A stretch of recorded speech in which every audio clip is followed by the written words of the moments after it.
Welcome to the Kingdom Podcast, featuring Commissioner Christine King, where all voices are heard.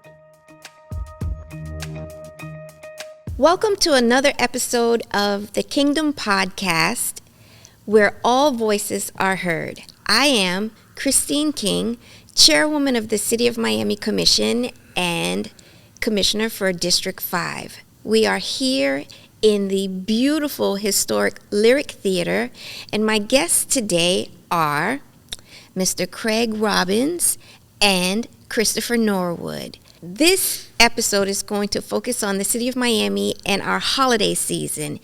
And the City of Miami's holiday season wouldn't be Miami without Art Basel. So welcome to the Kingdom Podcast. Thank you for being a guest on my podcast. How are you today? Love being here. It's my first time in the theater, and it is magnificent. It is. Thank you. Chris? It's an honor to be here with you, Chairwoman. You know, I don't know if you guys know, we have two things in common that most folks won't know. The three of us are attorneys, and we all love art, correct? Correct. So, Right on. Chris, how did you get into art? How did you transition from practicing law to operating one of the coolest galleries in Miami, located right here in Overtown? Tell us about that. Well, I never really traditionally practiced law, but I was always into public policy and doing a lot of work in the community. But I transitioned mainly just an idea. I went to Hampton University, which has the oldest African-American art museum in the country and the oldest African-American museum in the country. And I wanted to showcase and bring forward some of its works during Basel. And I approached the CRA, and they provided me a space, and I contacted the university and begged them, and they provided me 30 original works by Elizabeth Catlett. And we were able to showcase that for the community. Her artwork focuses on the African-American experience, and we were able to present that here in Overtown. And it was really incremental. I did that, and I just sort of loved it. I had a passion for art as a child. I was in a boy choir when I was younger called the Norwood Boys Chorus School. My parents were gospel singers, so I always had an appreciation for art. And I collected posters as a child and did that for a long period of time until it occurred to me that that was art too. And that began me collecting personally, and then wanting to, later on present this opportunity to the university to showcase their art, because so often our HBCU museums are not in the conversation about collectors of the legacy of African American art. And at the largest showcase of art in North America, I felt that there should be a space for historically black colleges in their art collections. That is wonderful. And you do a fantastic job, because I pop in every year for your grand opening kickoff for Art Basel, and it is electric what you do there. And later on in the show, I would like you to plug that so our viewers and our listeners, because you can listen to the podcast on all of the traditional platforms, but you can also view this podcast on the City of Miami's YouTube channel.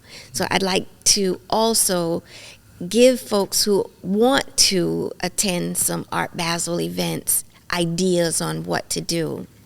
And Craig, how did you transition from, you are lawyer and, how would I say, developer extraordinaire, just a visionary, because what you did in the design district, bringing luxury retail to the design district, which was once the neighborhood that I grew up in. I went to day nursery there. We lived just down the street. And now that area has just transformed. But I know also that you're a huge lover of art. So how did that come to be? Well, first, I was studying for the bar exam, and had decided I wanted to go into business. And I didn't know if I wanted to be an art dealer or if I wanted to go into real estate. And so real estate seemed kind of boring, traditional real estate to me. And being an art dealer in Miami didn't seem very practical. So I was like torn. And in that process, I was looking for an art studio where I could invite artists to come and work and kind of support them and collect their work. And there was a man who became like a mentor, a guy named Tony Goldman. And this was at the very, very beginning of South Beach in 1987. And he had a perfect studio. And I asked Tony if he would sell me the studio so I could begin this like process. And he said, "Oh no, I will not sell you the studio, but if you want, you could buy half the building. But the building is also in a partnership with another building." So if you know Miami Beach, it was 5th Street and Washington Avenue and 5th Street and Ocean Drive. And I looked at Tony. I said, "Tony, how much money would I have to pay you to buy half of these 2 buildings?" He said, "You're going to have to put $20,000 down." So I called my dad. I was able to borrow the money, made the deal with Tony. Of course, as part of it, he gave me the art studio for free on the 2nd floor of one of the buildings. And then my first tenant, or one of our really first tenants, was Keith Haring. He had this retail operation called the Pop Shop in New York, and he and his dealer brought it down. And that was like the very beginning of South Beach. And so I just became immersed in collecting art, engaging with art, but also real estate in a very different, non-traditional way. And for myself, I've always appreciated art. I would take the kids to museums when they were young. But my daughter, my baby daughter, she is studying art. She attends UCF in Orlando. She's in the animation program. And she told me when she was 6, "Mom, I'm going to be an artist." And she's never changed her mind. So I look at art, and I'm a bit of a creative myself. I love photography. I love writing, struggling journalist, novelist. And I think art is what makes our world beautiful. You know, public service and all that it entails, but it's art that feeds the soul. It's art that keeps you going. And I was in Barcelona this summer, and I picked up a Picasso. And it is so beautiful. It's a print, but it's a beautiful print. It was done in 1942. It's the naked man, naked woman. And I saw it, and I thought, oh, I just have to have that. And I picked that up, and I love just popping in, looking at art from someone else's perspective, which is what art is, right? Beauty from someone else's eyes. And I don't think there's any genre that I don't like. I just like it all in one way or another.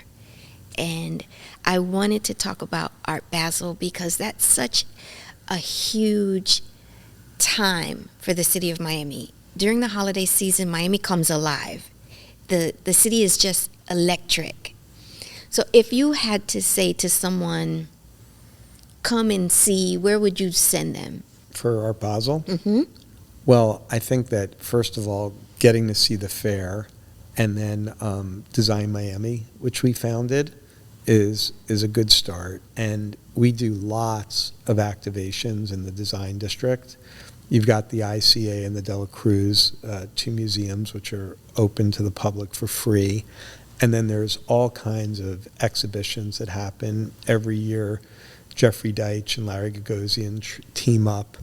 I think it was in 2002 we did our first show with Jeffrey and Kehinde Wiley, who's become an amazing, well-known artist, gave, I think, his first major show during Art Basel. So the design district becomes this like cultural venue that supports what's happening, and it's great to come visit. This year there'll be some really nice things, including Gagosian Deitch. JR is going to launch a big Miami-related piece, a giant mural, and there'll be lots of other things to see. Several galleries will do pop-ups. Okay.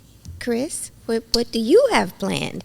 Well, to answer the question, I would say obviously we have a fair called Point Comfort Art Fair and Show that we've been doing for about 5 years now. And the reason why it's called Point Comfort is because that is the place where Africans first came to this continent under the colonial system that we know of as America in 1619. And we believe that's when African American art began, and that's why we call our fair Point Comfort. The show this year is themed around before, as in BEFORE, and B for the culture. So we're celebrating the Golden Jubilee of hip hop, and we're asking all of the artists that we invite to present work to us that reflects whatever they are inspired by hip hop. So that's what the general theme is. I'm also curating a show at the Wilsonian this year focused on print and the contributions of print to the Harlem Renaissance, print artists. And because so often when we think of the Harlem Renaissance, we don't really take into account that it was primarily a literary movement, in my view. And many of the artists that became masters of African American art in the last century, they started as book illustrators, many of them. And so, in fact, you could not showcase African American art in galleries and museums in the 20s and 30s. But if you were lucky enough to have your work shown in a Langston Hughes book of poetry illustrating that book traveled the world. And many of those artists went on to illustrious careers. So the show is trying to bring forward those images. We're going to utilize the Wilsonian collection, the Kinkillaba collection in New York City, which is a historic black collection, Florida Memorial University, as well as Fisk University. And Fisk has one of the premier collections of African American art, one in which Carl Van Vechten donated to, and Aaron Douglas, the premier sort of artist of that time period, he taught there for many years after he left Harlem. And so we have that show going on in Miami Beach. But I would say to people, make sure you try to visit the Miami Beach Convention Center, because you can just get lost in everything that's there. And then also get lost in Wynwood. Just get lost. Right. Just walk around and get lost. Exactly. Wynwood is just so beautiful now with all of the art, the murals. Even in Overtown, we have now a couple of beautiful murals. We have the mural on the Longshoreman Hall. We have the mural just up the street a bit.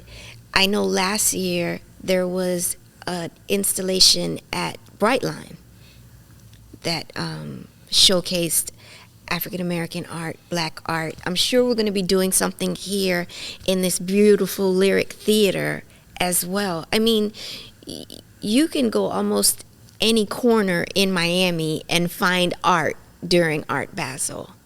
And it's just fantastic. I think that is one of the largest times that we have tourists coming in, because we have beautiful weather, we have the Art Basel event, and I want everyone to come because Miami is just such a wonderful place now that we are doing a great job of mixing art with life and work. You know, it's fantastic to be able to go to work and you see all of this art everywhere you turn. You see street art. You see Purvis Young's work was restored at the Bakehouse Art Complex. They had received a grant. That's another wonderful place to visit during Basel, the Bakehouse Art Complex. You guys know about that, right? Absolutely. Okay. Absolutely. Kathy is my friend, and she's doing a fantastic job over there, and they're always doing wonderful things. Craig, do you have anything coming up in the design district that we might want to know about? Well, I mentioned the museums will open. There's going to be several galleries, including Gagosian Deitch. We're working with a really cool group that's going to show nonprofit artist initiatives sort of like over the last 20 years, and they're going to do a a large-scale exhibition. This artist, who's really, I think, an important visionary, JR, has assembled a whole mural of different people that he's put together from Miami, and that'll be a giant installation, and there'll be an activation with that. We also open our collection and do new exhibitions every year, so there'll be a new show of our collection, and it'll all be just through the design district. What about fashion? Because fashion is art. Yeah, one of the things that has really inspired me because of the passion I have for culture is the way the design district really started as a place that was much more about culture than about fashion, and then how the fashion world embraced that and saw it as an opportunity to express themselves differently. Mm-hmm. And so it's now become this oasis where you can walk around, and every 50 feet or so there's an important example of art, architecture, or design just available to the public. And the luxury brands have been inspired to really do special kinds of stores that are different than normal. They're global flagships. And so the whole neighborhood has sort of come and worked together, and it's a place where everyone can go. You can see lots of different art, and you can also shop if you want to do that. That's right. I'm there all the time. You know, it was one other thing I forgot to mention. When we do Point Comfort, we have our tent where we showcase contemporary artists, maybe 6 or 7. But then inside of the gallery, we typically have a historic collection. This year, we're curating a show of the public library's collection of African American art on paper, and you may or may not know, or maybe the viewers may or may not know, that our Miami-Dade Public Library was a collecting library of art for many, many years, and it has an extraordinary collection of original pieces. And so when we visit our libraries, which maybe some of us do, on those walls many times it is actually original art, and they have a Keith Haring actually in their collection, if you could believe it. They also have a few Jacob Lawrence pieces. They have Richard Hunt. They have beautiful Catlett pieces. I mean, just several very common masters of the last century in African American art. We're selecting about 30 of them and showcasing them in the community. And we're calling that show For the People, 700 The Arts, which in the Dewey Decimal System, 700 is where you find the arts. Wow. You know, I just thought of this. Tell us what the Ward Rooming House was, because we're referring to it as if everyone knows, right. And everyone that's listening or that's going to tune in, they may not know. Right. So the historic Ward Rooming House was built by Shadrach Ward, who was an architect, and his wife, Victoria Ward, who came to Miami via Key West. They were both Bahamian. As we all know, maybe some people may not know, Miami had a large Bahamian population here, particularly here in Overtown. And so this was in the early 1900s, around the 19-teens, I believe. They built the house and several other buildings to house mostly Bahamians that were coming here looking for their relatives who were here earlier building the railroad. Mm-hmm. And it became a symbol of migration, if you will, for people, just coming over. It also was a place of refuge for African Americans who lived in more rural communities that were coming downtown to do business and needed a place to rest their head, as well as Native Americans that were doing the same thing. And so in that time period, there were not a lot of places people could rent in that early period. And we're talking pre the so-called heyday of Overtown. And then later on, as the heyday of Overtown began to be, the building was still doing those things. It became a cultural hub. Several organizations, civic organizations met there, including a club by the name of Egolok that is still around in some form today. It was founded by 7 women of the Ward family who were teachers at Liberty City Elementary to provide scholarships for kids going to college. And Egolak is college spelled backwards. Mm. And so that organization still exists. I think they do the They do some sort of rites of passage for Men of Tomorrow. Okay. I believe is a part of is a legacy of their programming, and so and then in the 90s, I guess maybe 80s, it became in some sort of disrepair, and the city of Miami purchased it. They invested a lot in creating an art gallery. Well, they repurposed it as an art gallery and invested a lot to restore it. And for many years, it was a place for special events and things like that for the city.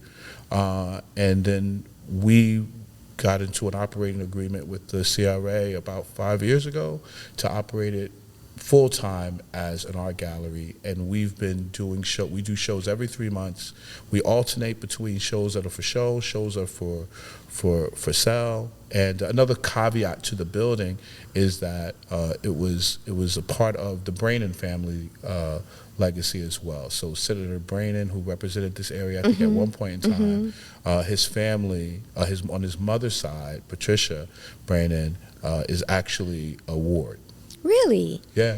Oh, wow. Wow, that's incredible. And that history, you walk into that space and you're just in awe. Craig, have you ever been there? No, You I've have got to to go. You have to check it out. Go right after we leave here. It's a a block away. beautiful, beautiful space. It's a beautiful space. And you do a great job. I appreciate Chris, it. you do a great job. I've enjoyed all of the events that I've attended there. And I love looking at the art. As a matter of fact, you sold me my first Purvis Young Beautiful piece. It is a beautiful piece. Saints and Sages. I love it. I knew love it. Purvis really well. You did? And have a very substantial collection of his work from during his life. You know, Spent a fair amount of time with Purvis. He was a character. We named a street in his honor here in Overtown. I didn't have the pleasure of meeting him, but his work is beautiful. I have some of his work in my office at City Hall, and the one piece I have in City Hall is flowers, but he didn't do a lot of flowers because I haven't seen much of his work with flowers. It's such a beautiful piece. Every time I see it, it makes me happy. Every time I see it, I smile. You know, I would be remiss, since we're talking about art, because as we're talking, we're all patrons of the arts. And so often we forget the role that patrons play in the arts. When you said that your daughter told you that she wanted to be an artist and you were completely supportive of that, you know, a lot of parents are not. And so because you're a patron, you understood that that has value. You know, there's so many kids who grow up in communities like this when their parents, when they can draw very well or they can visualize things and put it on paper, they're not given the opportunity to explore that. I was talking to Craig earlier. We have a common acquaintance, and her name is Bisa Butler. I've known Bisa since I was a kid. We grew up together, and she used to tell me, Chris, you know, when she went to Howard and studied art, she would tell me, you know, I was fortunate that when I as a child wanted to be an artist, my parents supported me. And that's important, the art of patronage. That's what makes, I think, Basel here important, because people like you, people like Craig, people who are involved in the community are supporting it, and they're buying art. And it's important for your viewers to know that you can come to Art Basel, you can participate in this. You don't necessarily have to buy anything, but if you can, please do. Yes. And it doesn't have to be $1 million painting. Right. It can be a $100 print or a $50 print. I mean, we try to make sure that we have things for sale in our gallery during Point Comfort, our art fair, that for every price point, because we know people want to leave With something. And I ask my daughter every year, Nu, do you still want to be an artist? Yes, Mommy. What about being a doctor? No. Another year, what about being a teacher? No. Okay. But I did. She entered art contests, and she would spend hours in her room just creating art. The one thing about Kennedy is that she doesn't like to show her art. And it's beautiful stuff. And she's like, no, she won't even let me take a picture of it so I could show the rest of our family. But her stuff is I cannot wait to see when she really blossoms and allows people. She did a sketch of a puppy, I think, for my brother, and he kept it and he has it on the wall because he says she's going to be famous one day, a famous artist. But I don't think she cares anything about that. She's just doing what she loves. And you have to be supportive of that, right? Yeah. You have to be supportive of that. So we've come to a portion of the podcast that I call the Spitfire Round. I'm going to ask you each 5 questions, and you just tell me what you think. Don't think about it too long. It's not a perfect thing. So, Craig, what is the most dangerous thing you do? Argue with my wife. That's a good one. That's a good one. Chris? Most dangerous thing I do. Well, I have an antique truck that doesn't have a crash bar, and I don't care. Okay. So driving It's your a antique convertible truck. It doesn't have a top, and so I really should be driving it with a crash bar, but it just takes away so much cool out of it. So I don't And do it. what is it? What year? What make? It's a 1979 International Harvester Scout Terra, which is a truck. It's a pickup truck. Mm-hmm.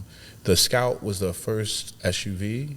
International Harvester, they were a company that built farm equipment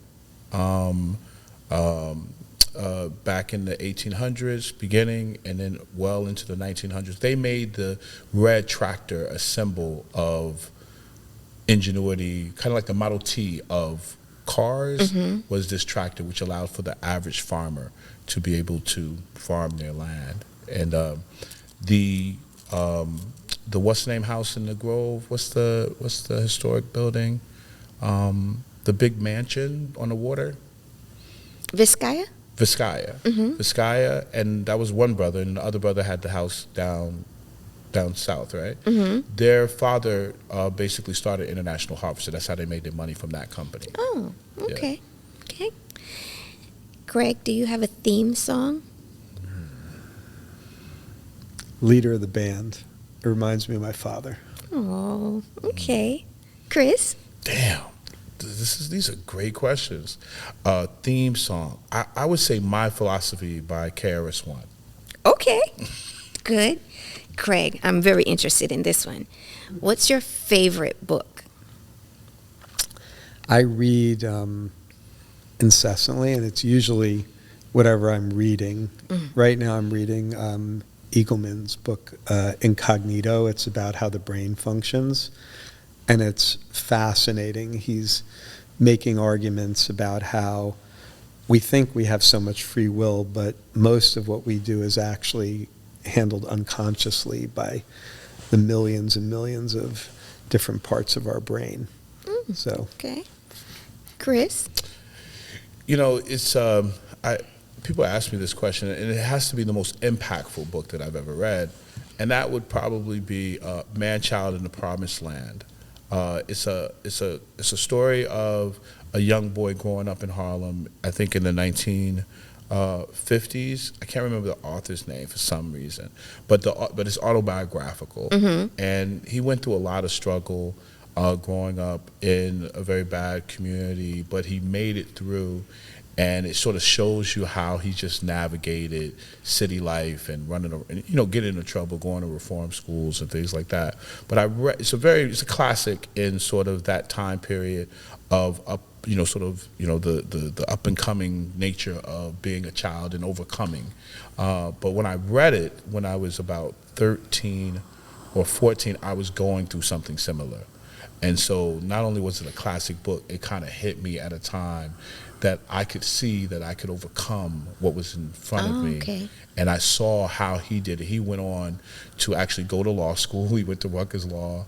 So a Man Child in the Promised Land. Okay. Good one. Craig, If you could have dinner with anyone, living or dead, who would that be? Wow. Anyone living or dead. I think I would want to have dinner with Leonardo da Vinci. Really? It's a good one. Chris? That's another easy one. You should ask me the second person I would want to. But the first one would be my dad, because my dad passed away before I was born. Oh. So I've never met him. So that's like an easy question for me. I'll give you the second one. Okay. The second one would be, there was this gentleman that came to Newark. I'm originally from Newark, New Jersey. And Noble Drew Ali was his name. And he was a precursor to, and some people argue he was a teacher to Elijah Muhammad. He came from North Carolina, came up here. He started a church in Newark that went on to Chicago and Detroit, kind of like a self-help church. But that time period of the 19 teens to 20s, that time period after American Reconstruction to the so-called Jazz Age, what black folk were going through, it's like a transition from more into a modern era in America as well. But that time period always fascinates me. And so Noble Drew Ali was kind of this very unknown person. Those people who are involved in those sort of religious sects know who he is. I would love to have dinner with him. Oh, okay. It's funny. My first inclination was to say my dad also. I thought you were going to say. But I had already mentioned him with the leader of the band, and I thought I can't say it twice. No, I actually thought you were going to say that, because if I could have any dinner with anyone living or dead, it would be my grandmother, my maternal grandmother, because when we came to this country, I was small, young, not a baby, but I was educated here. And she died in Guyana, and I didn't get to know her as a person, I'm a person now, and we could have, my mom said she adored me, and if I could have dinner with anyone, it would be her. And I just knew you were going to say your dad. I knew you were going to say your dad, and then you didn't. Okay, next question. This is the last one. Craig, if you could give your 20-year-old self advice, what would you tell yourself? I would tell myself to stay focused, make sure that I'm always healthy and surviving, but to always think long term, to invest in the future and build on that. Chris? Wow. I would say to my 20-year-old self, just the fact that I'm talking to him, would just be, example enough. When I was 20 years old, I was at Hampton University struggling. And so, I would just say to myself, it's all going to work out. I think everyone that I asked that question, the resounding common denominator is you're going to be okay. And I hope that our listeners and our viewers, if we catch young people, they hear that. That's why I ask, because everyone that has appeared on the podcast is successful in their own right. How did you get there? What did you do? What can someone else do? And I think Commissioner Hardiman said it best, because he was talking about that, and he would tell himself, it's going to be okay. It's going to be okay. Believe, trust in yourself, trust your instinct. It's going to be okay. So guys, thank you for being my guest on the latest episode of the Kingdom Podcast, where all voices are heard, hosted by yours truly, Commissioner Christine King. Thank you again, and that's a wrap.